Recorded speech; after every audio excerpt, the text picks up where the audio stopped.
obviously the gut microbiome is involved in pretty much everything. I mean, from your cancer risk to neuropsychiatric disorders. The bad bacteria can actually make the good bacteria bad bacteria. So how we say it in medical terms is that non-pathogenic bacteria can actually become pathogenic. So it's almost like these two guys come up to each other and the bad guy says, "Hey, you want to be like me? I'm cool. I hang with the cool kids." And the good guy says, "Okay, sure, that looks fine." And then boom, they exchange genetic material. And now the good guy's a bad guy. So by cultivating a healthy microbiome, we are able to keep inflammation levels low and not high. If they get too high, then we start developing problems and diseases or conditions.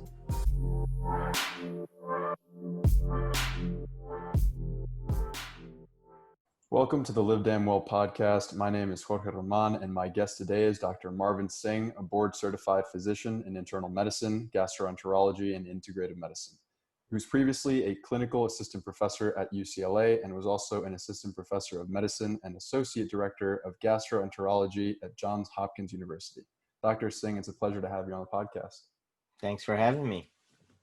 So a common theme that I've started seeing from researching and interviewing some health professionals right now is the fact that many physicians often find it difficult to be healthy themselves. And on your website, you explain that, if you, a physician who's very well trained, didn't feel healthy, there had to be something missing from the health puzzle. So how did this realization influence your career in medicine and specifically your interest in the microbiome?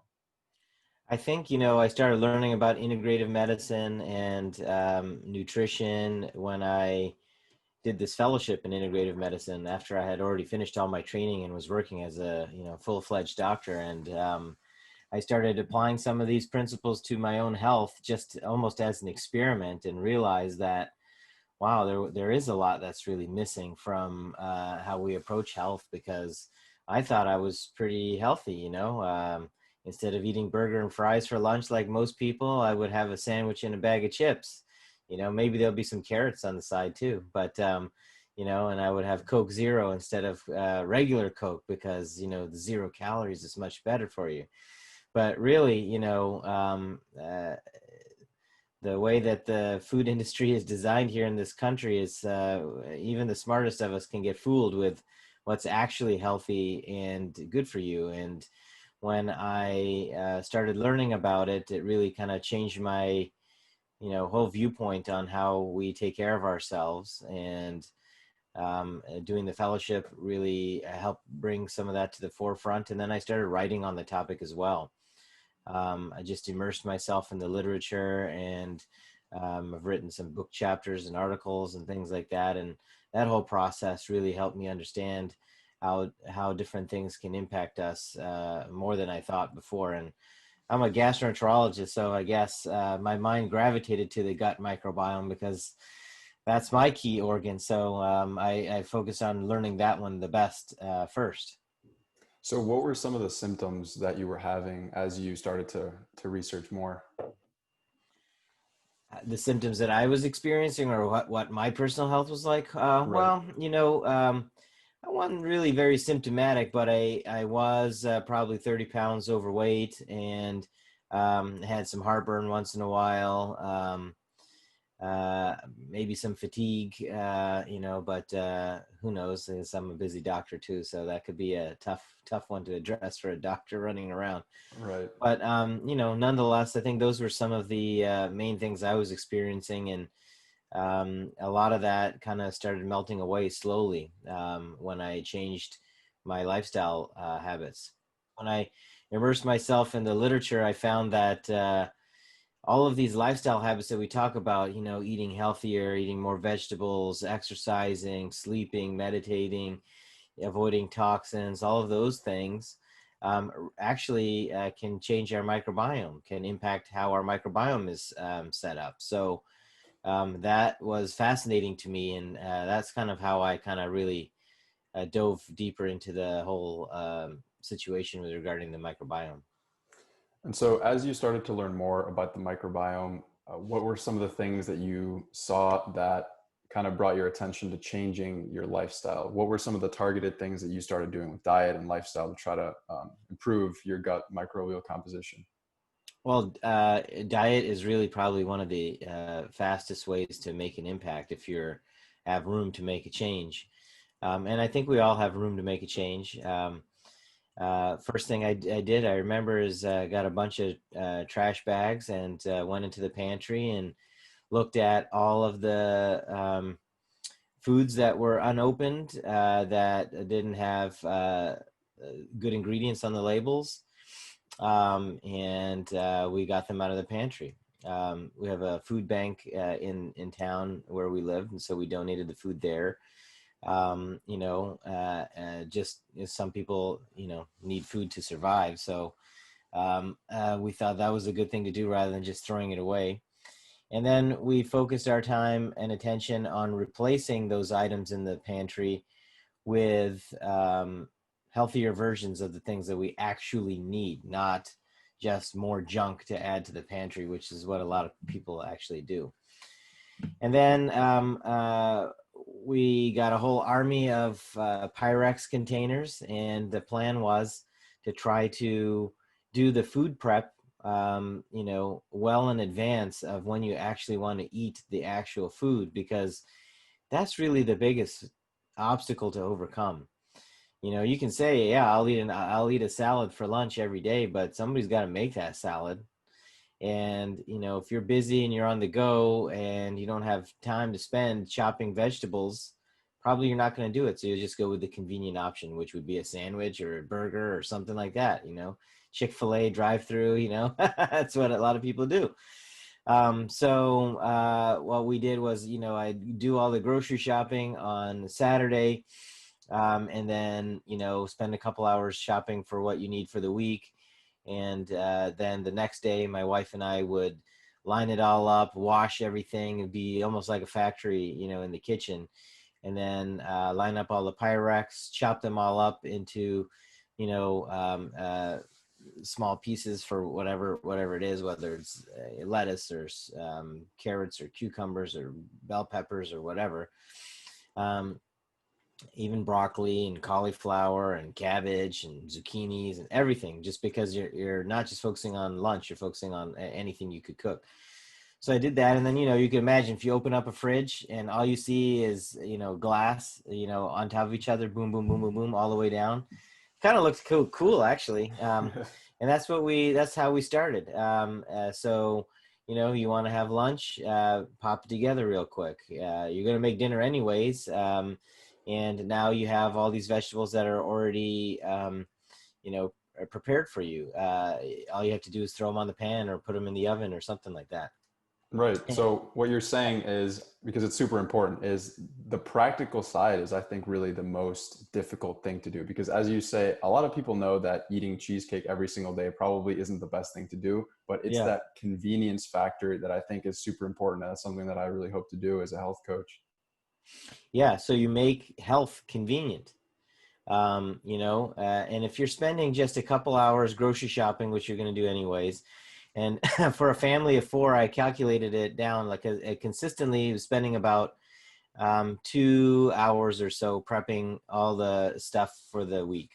And then my wife would even, prepare some of the proteins and things like that, in bulk once or twice during the week. So you don't have to do that every day.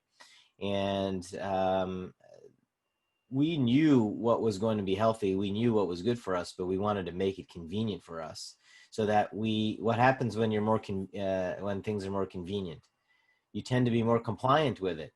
It's not that you don't want to eat zucchini. It's that when you think I should make zucchini, you'll say, I don't know, it's okay how it is.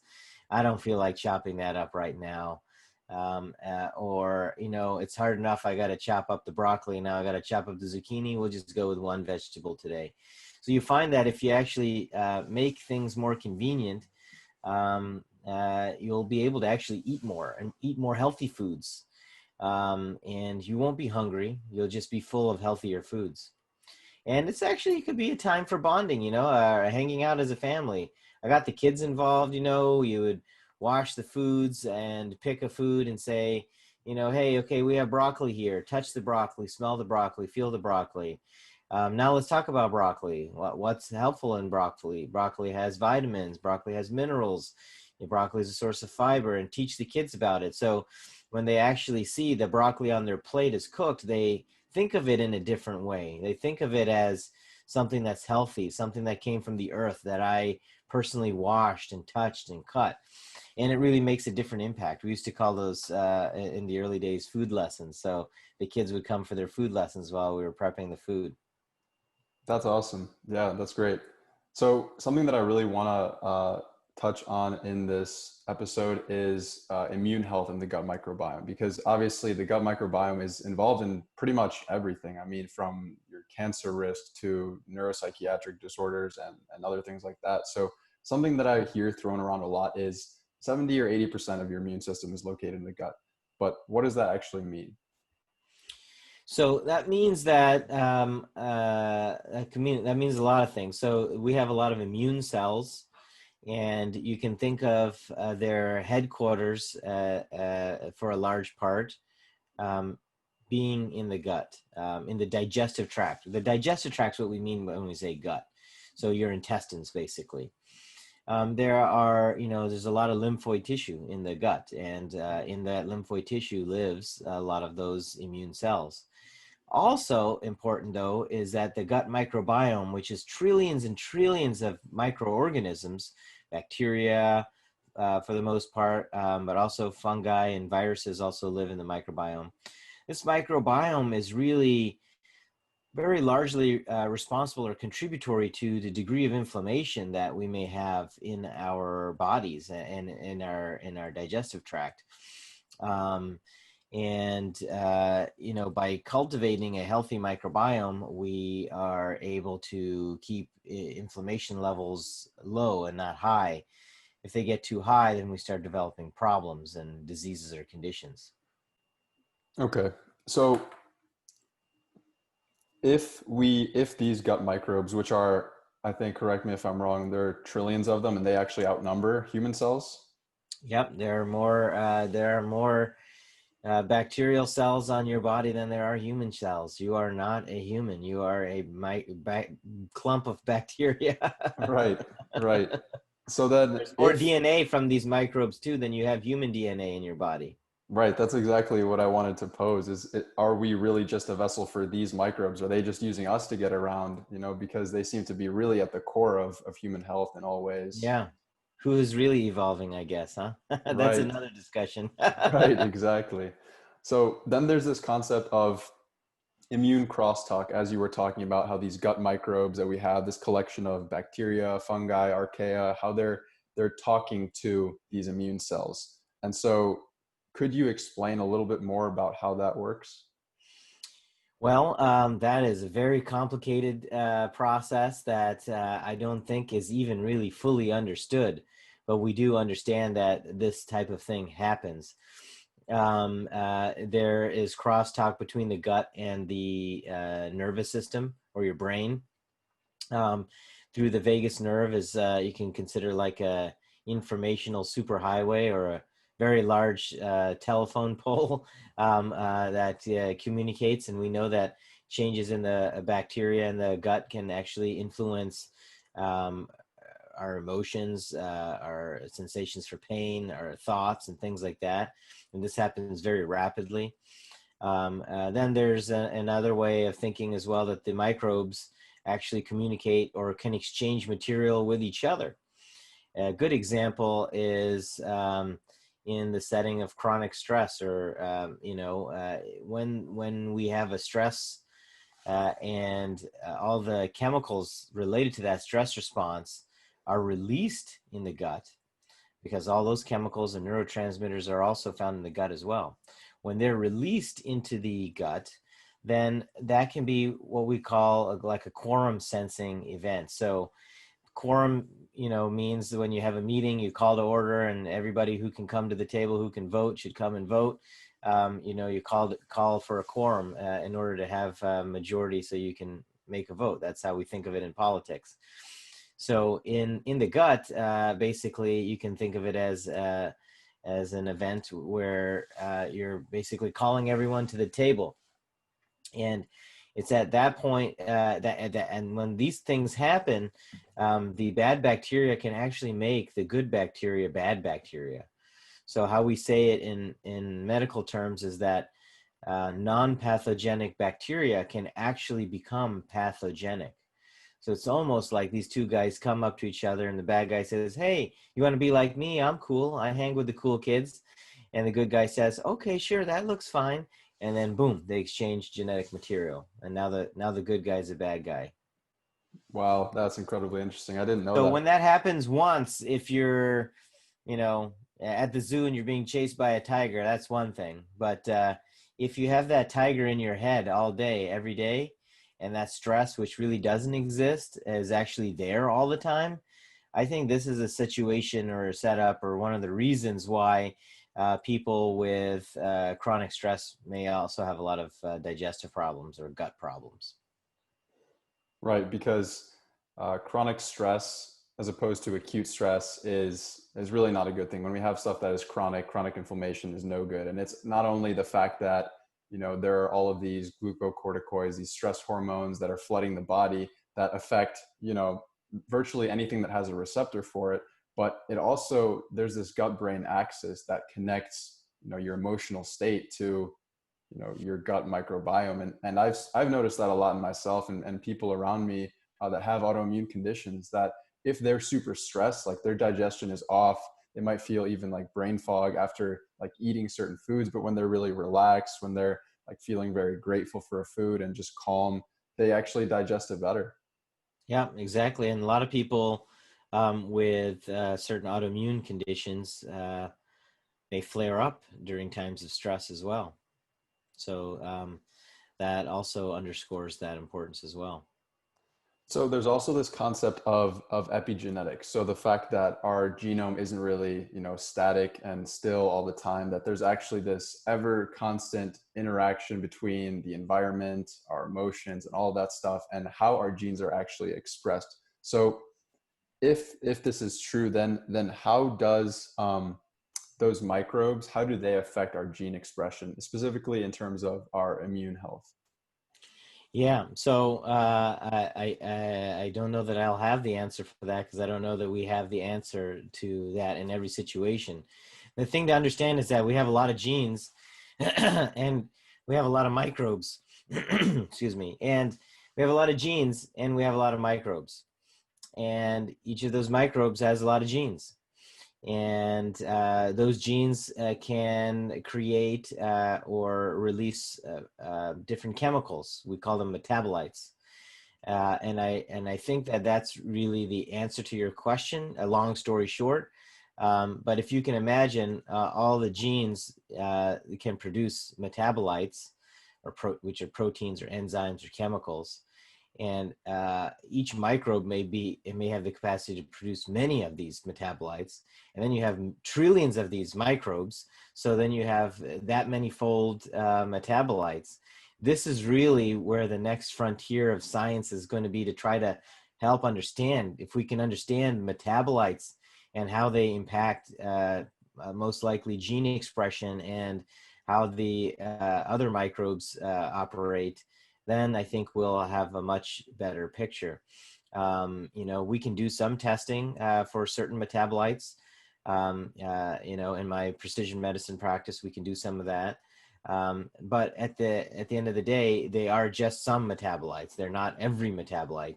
And if I were to do every metabolite, which there is a way that we can do that as well. How would you interpret all that, encyclopedia volumes worth of information? I don't think we 100% know yet. And also, like we said, the microbes could change gene expression. So if we figure it out with your microbiome today, in 3 months, maybe that's not the same thing, because the microbes, they adapted, they changed, they evolved, their genetic expression may be different. So I think this is an important thing to know, that it exists, but also makes our body so much more complicated when you think of it on those levels. So I think the answer to your question is that most likely we'll find that there are chemicals or metabolites that may be released that may alter perhaps gene expression. This is just my theory, though. Right. Okay. And so practically, for those people listening that might have gotten a little bit lost, so let's say we eat a certain type of food, and that certain type of food is digested by us, but things like fiber is food for our microbes, right? And that produces things like butyrate or short chain fatty acids that our microbes produce. How exactly do those fit in with our immune system? So here's an example. I just gave a lecture and I used butyrate as an example. So since you brought that one up, we'll use that. So I think most people know what cirrhosis is. Cirrhosis is when you get really bad scarring in your liver and the liver doesn't work very well. Classic example might be like from hepatitis C or from alcoholism and drinking too much alcohol and your liver gets scarred and doesn't work very well. There was a nice study that was done, I think 2019, last year, where they looked at butyrate levels in those people who had cirrhosis. And they found that the higher the butyrate level, the lower the risk of complications from cirrhosis, like skin turning yellow or jaundice, getting the ascites or fluid buildup in your belly, getting the confusion that comes with liver disease, the liver confusion called encephalopathy, and a number of other things. And that was very interesting because it suggested that the higher your butyrate levels, the lower the risk of complications from liver disease, the better your prognosis. And so what's a good source of butyrate? A good source of butyrate is from the microbiome, from the microbes.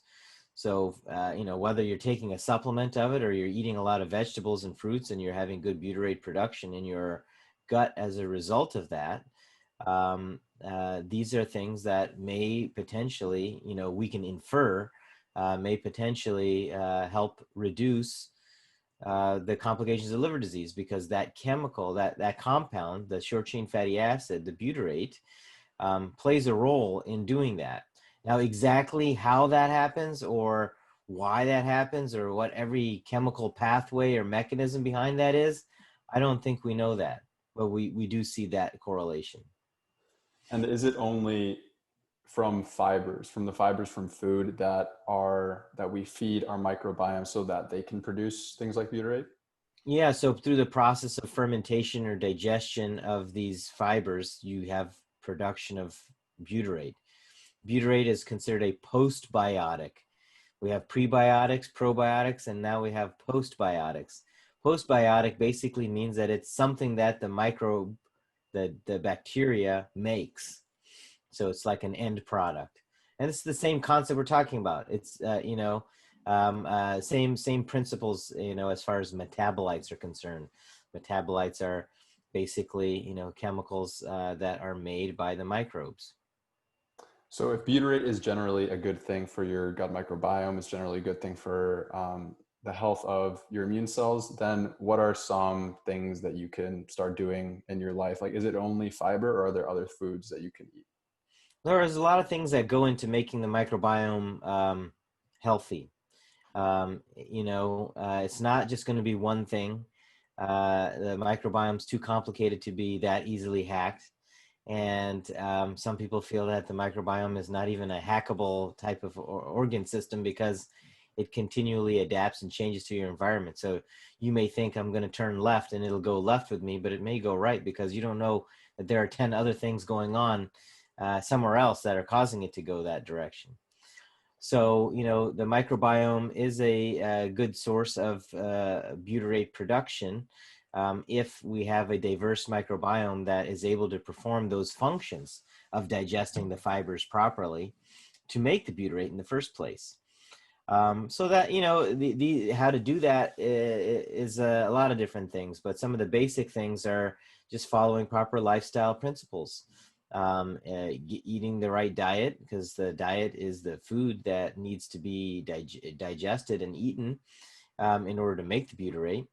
Reducing stress, exercising, making sure you're sleeping, the proper amounts. We usually want to try to hit 8 hours of sleep a night. Avoiding toxins, which are poisons to the gut. and things like that. So these are some of the basic lifestyle principles that we often may take for granted and not really give as much credit to, but there is a reason why these things are actually good for us, because they actually make biochemical changes in our body. We may not know it, but they do. Right. And we already touched on this a little bit, but this idea that we have this whole host of organisms living inside us and they kind of compete for nutrition, right? And they can kind of be excluded if some good bacteria can kind of not allow some of the bad bacteria to pop up. And that's a concept called competitive exclusion. So can you expand on that a little bit? So, that's part of the microbiome game. In general, we want a good, healthy, diverse microbiome. What does that mean? That means we want a lot of different microbes that can produce a lot of different functions. Because if we have a lot of microbes that can do a lot of different functions, then we'll have a lot of different things going on that are hopefully good. Like making butyrate and anti-inflammatory compounds and things like that. Um, Sometimes you may have too many bad guys there that are overgrowing due to poor diet or chronic stress or whatever the reason may be, and it's hard to make that microbiome more diverse without making some more aggressive changes that may be able to help you manipulate the microbiome. That could involve more intense lifestyle regimen, maybe some fasting, various different techniques that may help kind of optimize your lifestyle factors. Sometimes when we have an overgrowth of bacteria or an imbalance, we may give antimicrobials. I often try to use herbal therapies because they're just gentler on the system than antibiotics. But there are different things. And then we can use probiotics and prebiotics and things like that, fermented foods, to really kind of help those microbes that are good for us to prosper and support their growth. And one of the tests that I do to evaluate the microbiome's functions, it's a functional microbiome analysis, and what we're really looking for are some of the different functions that are helpful for us and what capacity those microbes can do that. And one of them is called a pathobiome. So basically, you're looking at how well controlled your good guys are keeping the bad guys. Because we're all going to have bad guys inside of us. It's, I think, impossible to live in a state where there's nobody in any jail or prison anywhere. So there's always going to be some bad guys somewhere. But it's not as important, who is there, but how well controlled they are. Does the jail have walls, or is the jail just an open field and anybody can leave whenever they want, type of a situation? And so we can support those good guys doing their jobs by helping them grow and prosper to keep those bad guys in check. So it's okay if they're there. It's better if they're better controlled. And so looking at the microbiome from this practical viewpoint, which is what I do, it can be helpful as well. So we understand how much we have to do to support the good guys so that we can make sure the bad guys are better controlled. And that kind of gets to your overgrowth type of question, because we want to look and see, you may get freaked out. Oh, I have, E. coli in my gut, and E. coli is associated with XYZ. But if your pathogen control index is, 10, then it doesn't really matter as much, because those guys are being controlled. And we can support that gut by maybe giving you particular kinds of probiotics or diet recommendations that can help those good guys stay strong and control the bad guys. So what you're saying really is that this idea of bad bacteria and good bacteria is kind of a little bit too simplistic. It may be true, but really what's most true is having this synergy, having this balance between this homeostasis, really. Balance is the word. Yeah, that's the word. Just balance. It's balance or homeostasis. And you hit it right on the head, because that is what the body wants to do. The body is constantly trying to be in homeostasis, because that is where we may thrive the best, and the body knows that. And so whether you're talking about the immune system or the microbiome or whatever, your vitamin levels, your nutrient levels, the body doesn't want you to be sick. Otherwise, what happens? If the body's sick and the body dies, then everything that's in there trying to work for you is going to go too. So the body wants to be, in homeostasis, and that's what it's designed to do. But we are not in, an experimental bubble either. And so there are a lot of things that perhaps, evolution didn't take into account, that we would industrialize, that there would be tons and tons of toxins out there, that as we advanced in that process of becoming more of a civilization, that there would be a lot of stresses and different kinds of stresses that would come up, different medications that we design to help one thing but hurt another thing. So these are things that, perhaps, our designer didn't necessarily take into consideration, or maybe so. I don't know. We'll never know the answer to that one, though. Right. And real quick, I want to touch on something that I think has been making a lot of headlines, this idea of the cytokine storm that occurs in people who have an overactive immune response to viruses, and coronavirus also specifically. So is there any way that our gut microbiome interacts with cytokines and possibly balancing this immune response? Well, like the theme always comes back to the microbes and what they release and what they produce, and what they can incite. And so these microbes can certainly play a role in the inflammatory process, and cytokines are just inflammatory chemicals that are released in the process of an inflammation happening. And so certainly they may play a role in the release of all of these kinds of inflammatory chemicals, more than just cytokines, but cytokines is a good example of that. So so I guess your point that you're probably kind of getting to is that if we try to make a healthy gut and try to keep a healthy microbiome, perhaps we may be able to reduce our risk of having these kind of things happen. Right, right. So now I kind of want to get into the more the practical side, what people can actually do. After listening to some of this, it may not be so clear. So including certain foods, adopting certain healthy lifestyle practices are important, but maybe what you omit from your lifestyle may be just as important. So what are some things some people should really avoid in terms of food, for example? Yeah, that's a good one. Actually, you could probably, if you're a soda drinker, you could probably lose 10 pounds just stopping to drink soda in a couple of weeks. I've seen it happen. That's part of what happened to me too. I think sugar sweetened beverages are probably the worst part of choices that people make in their diet, because you're literally drinking calories very quickly. And not only is there a lot of sugar there, which is bad for a lot of different things, but there are also a lot of chemicals in addition to sugar that are in these sugar sweetened beverages that are also not good for you. So I think avoiding those kind of things, and avoiding processed packaged foods, fast foods, things like that, that's probably like a really good start as far as avoiding things. I could say avoid stress, but that's also probably an impossible statement. Can't really avoid stress, but what you can do is avoid how you respond, or actually how you react to stress. And that's the important concept.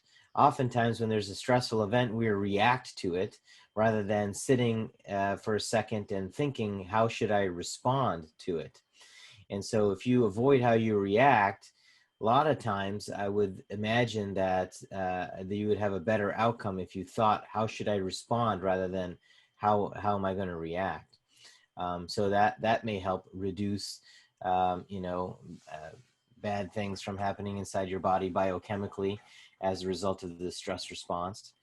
Avoid sitting around too long. We're often, doing these Zoom meetings all day long in the coronavirus times here. For every hour that you sit, you should get up and walk around or be mobile for at least 10 minutes. It's kind of my rule of thumb. Make sure that you keep moving. We weren't designed to, sit in front of a desk for 8-10 hours a day. We need to move around. And a regular exercise regimen every day is also beneficial, but you also want to make sure that you're moving around during the day if you're sitting, especially if you're sitting around a lot. And avoid things that can really disrupt sleep, like drinking caffeine or alcohol close to the end of the day, overeating at the end of the day. Using your electronics and your tablets and all these kind of things that can really disrupt, melatonin production and how you get to bed. These are things that are easy to say, but hard to actually do. And it's impossible, I think, to try to do all of these things at one time. So I often tell people, pace yourself. Just pick one thing a week and go with that. And if you can make one change a week, at the end of the year, you'll have made 52 changes and you'll be a totally different person.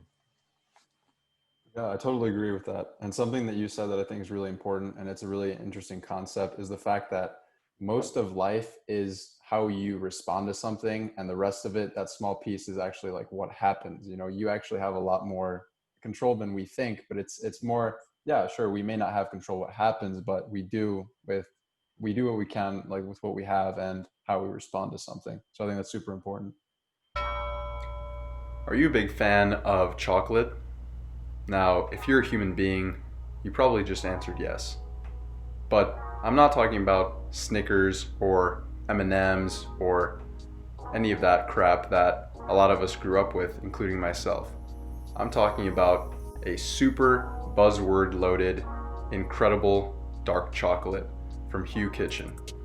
Now, this stuff is gluten-free, keto, kosher, non-GMO, organic, paleo, vegan. I hope that's enough buzzwords for you today. But this stuff is not only super clean and healthy and very, very lightly processed, it has some of the best ingredients, and the most important part is it's absolutely delicious. And they have flavors like almond butter plus puffed quinoa dark chocolate. They have chocolate covered hunks of almonds with sea salt.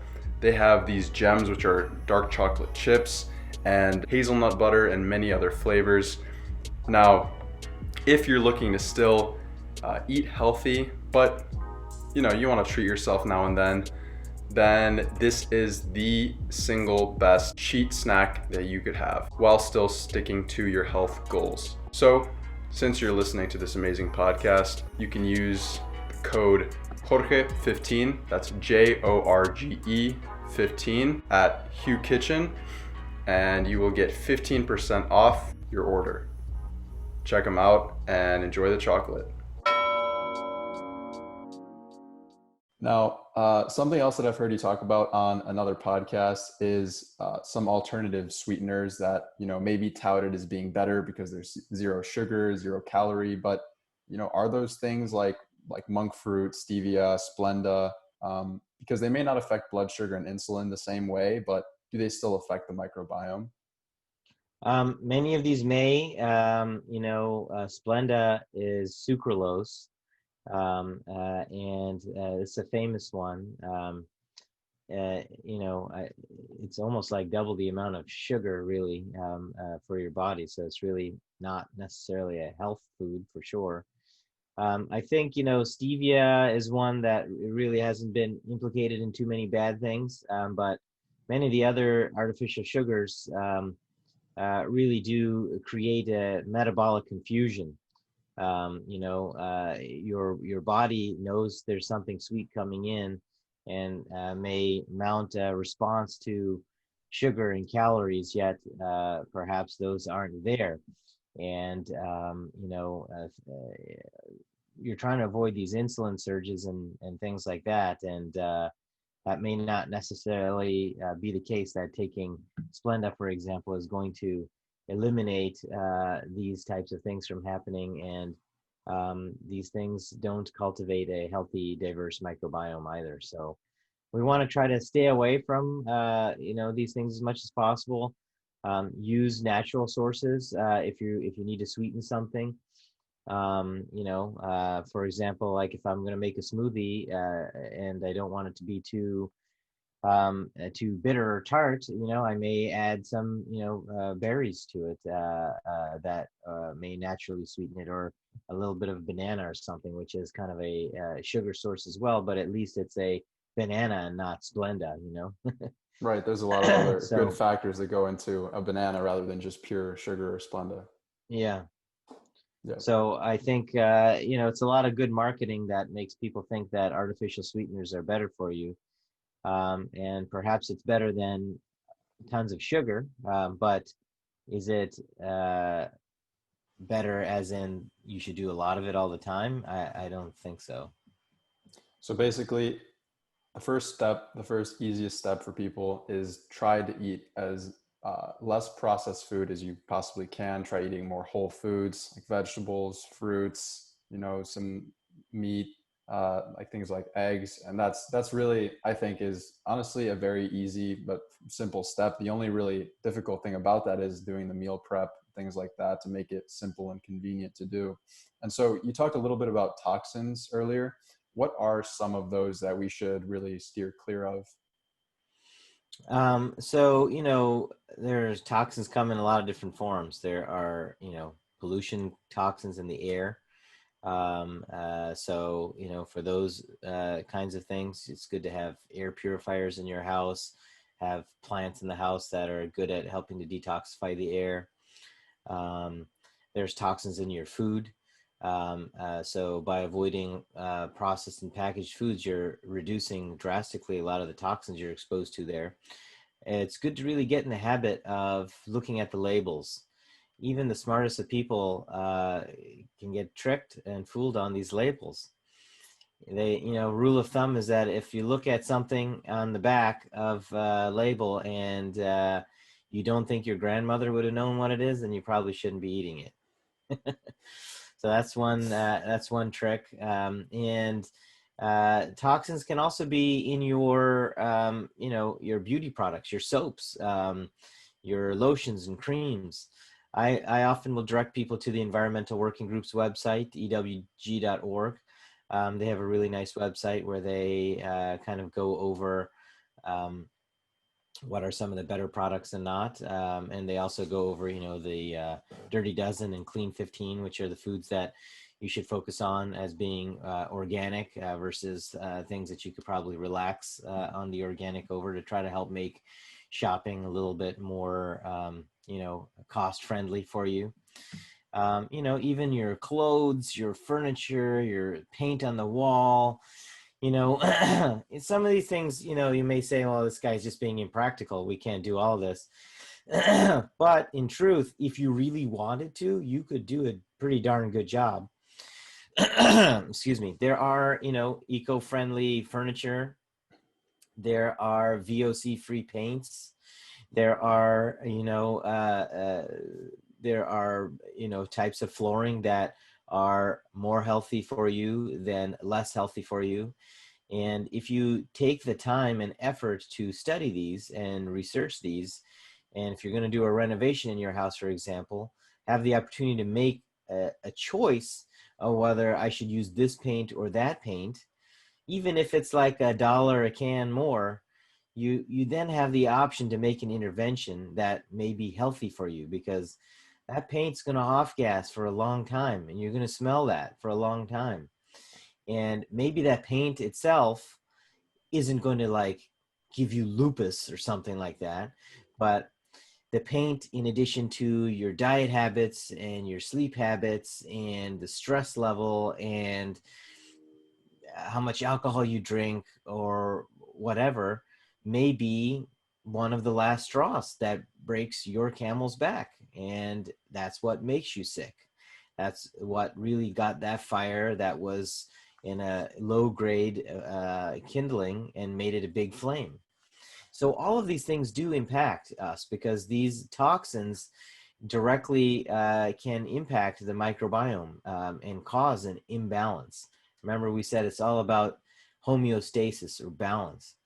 And so when you get too many of these things tipping the balance in the wrong direction, then you have a higher risk of developing a problem. Right. And I just interviewed Dr. Ailey Cohen a few weeks ago. And, something that I talked about with her was all of these things, maybe in isolation, they may not be as much of a problem, right? I mean, we do have detox pathways through our liver. I mean, we can effectively do that. Well, one, that is if we're really, truly healthy. But number two, we often don't look at all of these things compounding. Like you have things like flame retardants, for example, on your skin, or we have, impure drinking water. We also have chronic stress. We also have poor sleep. We also have pesticides. We don't think about all of those things coming together and potentially, like you said, being that last straw on the camel's back, which really ends up toppling someone's health. We may do a good job at understanding what to do when the level of the river goes up a bit, putting up sandbags so that the houses in the community don't get flooded. But what happens? We see it every year. When there's a torrential downpour, flash flooding occurs because the system just gets overwhelmed.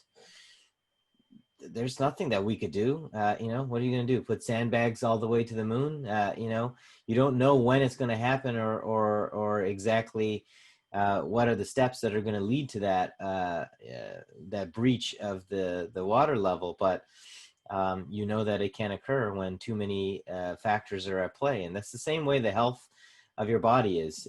We have mechanisms for detoxification. We have mechanisms to stop inflammation. We have all of these things built in. But if they just get overwhelmed too fast or over a period of time, too many things accumulate, then you get a flood. And then you have a problem. You have a disease or a condition now.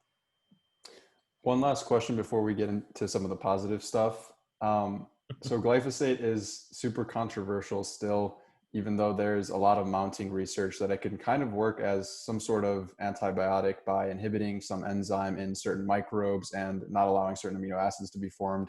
So in your opinion, how much of that, like how worried should people be to try to eat organic?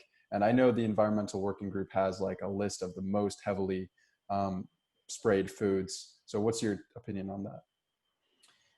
My opinion is that we really should try to avoid these toxins, and particularly, in our food supply, it's one great source of exposure.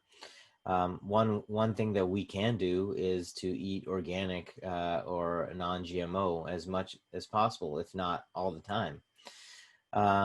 Even when you do that, you're probably still being exposed to glyphosate.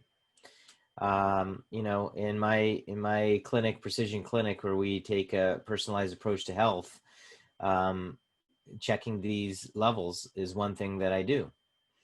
And tell you the truth, I have not yet found somebody with an undetectable glyphosate level. Even people who, are the healthiest of people, just wanting to optimize their health even further. I feel, in my personal opinion, that this stuff is just ubiquitous in our environment. Certainly people have higher levels and people have lower levels, and we want to be on the lower side. But, this stuff may be in the air because your neighbor sprayed it when you walked by. It could be in the playground your kids go to. It's probably in the schoolyard. It's probably on majority of grass surfaces in this country. It may not be in your food, but it's in your yard or your neighbor's yard or the post office's yard or some, in one way or another.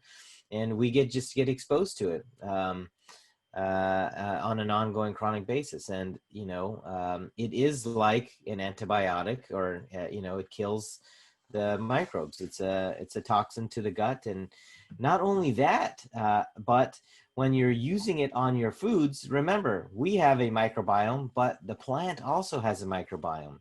The soil the plant is growing in also has a microbiome. So if you change the soil's microbiome and you change the plant's microbiome, what are you going to get when you eat that plant on top of having that poison too? Yeah, These are that's a really questions worth good point. asking. Yeah, I Right. mean, so I think talking about glyphosate wasn't necessarily the best segue to positivity. No. Not very much positivity surrounding glyphosate, but you know, there's a lot of stuff out there about the impacts of glyphosate and some of the downstream problems that can occur. Right, because it's really become so pervasive, and a lot more studies are showing that, like you said, you're exactly right there. It's in our air, it's in our water. I mean, really, no matter how clean you can eat, there's going to be some amount of it. So I think really the goal should be, let's try to lower the load, that stressor load, because that is in itself a type of stressor. So if we can lower that and try to do a bunch of other things in your lifestyle, like eating organic, lowering stress, I mean, it may not have as much of an effect, because if you're resilient, if you're more healthy, it might not affect you as much. Exactly. So you got it right on. So that's what we try to do. I don't do these environmental toxin tests on people to freak them out, because everybody's going to have something there, because we're all human and we live on this planet, and unfortunately this planet is dirty. And if it takes doing these tests to help you understand that we need to protect our environment, then I guess that's an accomplishment there. But these tests I do as part of my, you know, precision evaluation is really designed for the purpose of bringing awareness to your environment that you're specifically in. How do we personalize recommendations for you and your lifestyle? Part of that is understanding where you're living, what's around you. What are things that we can change, or have the option to change? And if you don't believe that the pesticides that your landscaper are spraying in your backyard are really bad for you, and you do this test and you see that your organophosphates and glyphosate levels are through the roof, and you understand that, well, you know, oh, I guess it is getting inside of my body. It could be impacting my health, my inflammation levels, my autoimmunity. You can make a change, because you don't have to manage your lawn with glyphosate. I have not used that stuff in ages before I even knew what it was or what it did. We're not overrun by cockroaches in our house or anything like that. We live in California. You know, there are a lot of elements out there, and I lived in Florida before that, which is even higher risk for crazy bugs around your property. And we didn't have a problem. You can use natural ways of perturbing these, you know, bugs and stuff that people don't want in their house, that may be healthier for you and your family and your pets. So finally, some positive stuff. So you talked a little bit about probiotics, prebiotics, and even postbiotics. So I know maybe certain, it might be better to, you know, do some sort of holistic approach to nutrition where you remove processed foods. But let's say someone already did that and they're already eating pretty healthy. What are some, like, maybe specific foods, or even like certain supplements like colostrum or enzymes or things like that, that could potentially really help someone optimize their health? Well, foods and supplements, I guess, are two different categories. But foods we talked about a little bit already, so maybe we don't want to kind of go over that. We want to really focus on, as far as diet is concerned, you know, a lot of whole foods, plant-based approach, and having a variety of different vegetables and fruits to help build the diversity in the microbiome. As far as supplements are concerned, one thing that I try to emphasize is that we use natural treatments for our common problems as much as possible. That's one intervention we can make to make our microbiome healthy. If you get knee pain because you have a little arthritis in your knee, and Advil makes it get better, well, why don't you try some turmeric or boswellia, or both, with some fish oil? These are things you probably should be taking anyways, as long as you don't have a contraindication to any of these things. And they may help your pain just as well. And now you don't have a pollutant that's floating around in your body. You have something that not only fixes your problem just as well, but also may fix a lot of other things. There's a lot of good evidence about curcumin inflammation in the body in general, and even in, cancer prevention and things like that. So replacing toxins that we don't think of as necessarily as toxins, but replacing these things which could be toxic to our body with natural treatments that work just as well or better. That's one step, I guess, that we can do. Certain kinds of probiotics may be helpful for different people.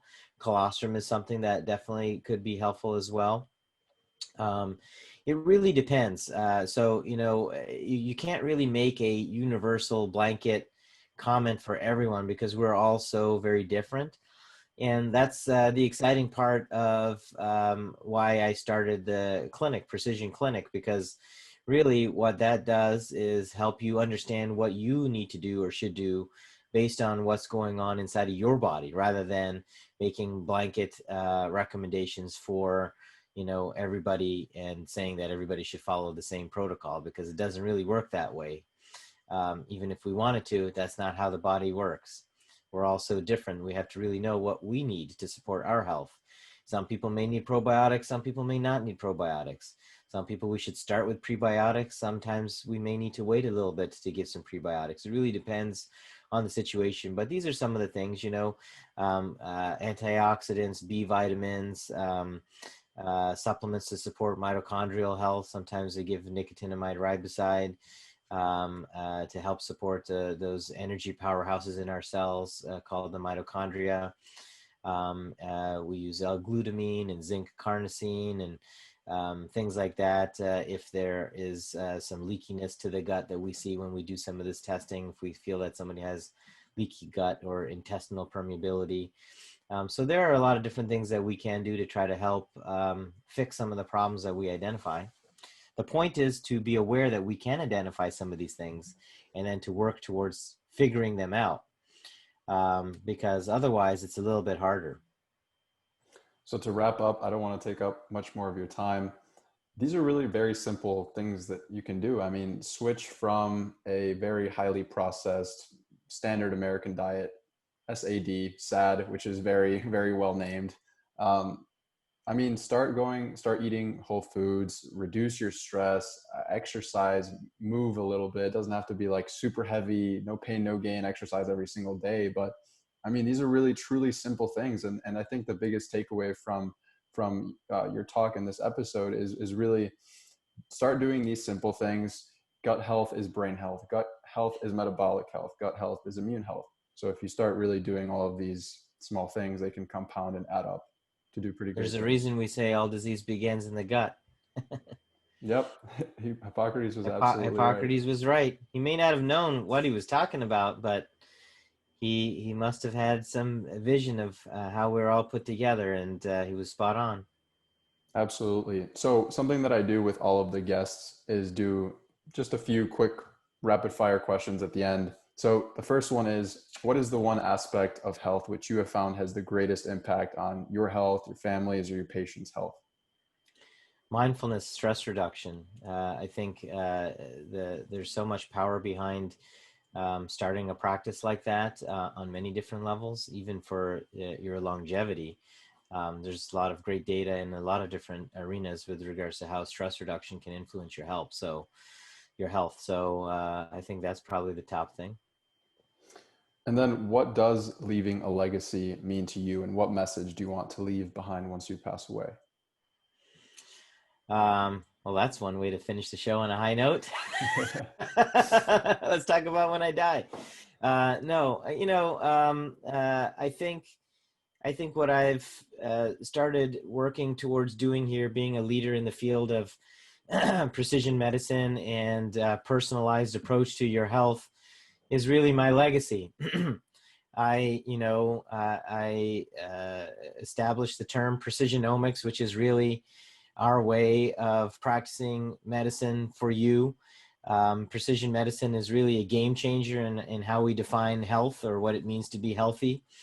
I think that's my legacy, is in helping people understand that we can look at your personalized risk factors for various different things and make a very specific plan for you that can help you to try to prevent or at least prolong the onset of certain conditions like heart disease, breast cancer, Alzheimer's disease, and things like that. And I think that's a fine legacy to have as being a pioneer in this field. That is where medicine is going to be practiced universally in the decades to come. And I'm happy to be one of those on the forefront. So if they want to put something on my tombstone, they could put that. It's going to be a long tombstone. Thank you very much for your time. So where can people find you? Easiest way is to find me at my website, precisionclinic.com, PRECISIONE, clinic, CLINIC.com. It's precision with an E. And then I'm pretty active on social media at Dr. Marvin Singh, DrMarvinSingh. Perfect. I'll have the links to all those in the show notes. And once again, I really appreciate your time. Likewise. Thanks for having me on the show.